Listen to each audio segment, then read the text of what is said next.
Doctor ഏത് അവസ്ഥയിലാണ് നമ്മൾ വിഷാദ രോഗം എന്നുള്ള രീതിയിലേക്ക് ഇത് മാറുന്നത്? അപ്പോൾ ആ ഒരു സമയത്ത് ശ്രദ്ധിക്കേണ്ട കാര്യങ്ങൾ എന്തൊക്കെയാണ്?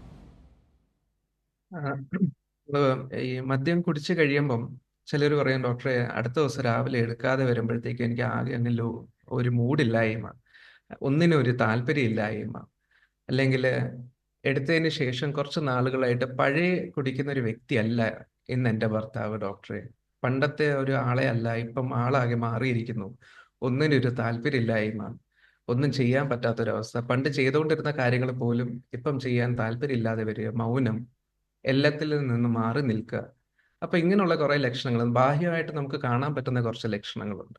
അതുകൂടാതെ ആ വ്യക്തി തന്നെ പറയും ഡോക്ടറെ എനിക്ക് ഉറക്കം അങ്ങോട്ട് ശരിയാകുന്നില്ല, ഒരു കാരണവശാലും ഉറക്കം വരുന്നില്ല, ഉറക്കം വീഴുമ്പോഴേ ഒരു ദുസ്വപ്നങ്ങളോ അല്ലെങ്കിൽ മറ്റു പേടിപ്പിക്കുന്ന ഒരു കാര്യമോ, അല്ലെങ്കിൽ ഉറക്കം വീണാലും അതിരാവിലെ എഴുന്നേൽക്കുക, പിന്നെ കിടക്കാൻ ഉറങ്ങാൻ പറ്റാത്തൊരവസ്ഥ, തിരിഞ്ഞും മറിഞ്ഞും കിടക്കുക മാത്രം, അല്ലെങ്കിൽ ഉറക്കം ഇടയ്ക്കിടയ്ക്ക് അങ്ങ് വരിക മാത്രമേ ഉള്ളൂ, ഒരു കണ്ടിന്യൂസ് ഒരു ഉറക്കം കിട്ടാത്തൊരവസ്ഥ. ഇത് കൂടാതെ ഒരു ഭയം അല്ലെങ്കിൽ മറ്റു കാര്യങ്ങളിൽ ഒരു സന്തോഷമില്ലായ്മ.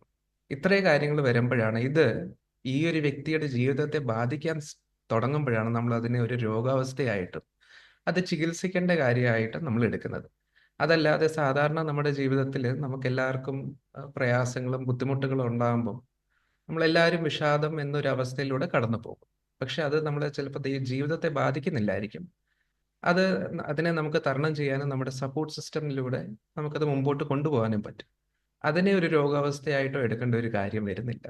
ഇവിടെ ഇത് രണ്ടും കൂടി ചെല്ലുമ്പം മദ്യവും ഈ ഒരു വിഷാദ രോഗാവസ്ഥയും കൂടി വരുമ്പോഴാണ് നമുക്കതിനെ കുറച്ചുകൂടി ഒരു എക്സ്ട്രാ എഫേർട്ടിൽ നമുക്ക് ട്രീറ്റ് ചെയ്യേണ്ട ഒരു ആവശ്യം വരുന്നത്.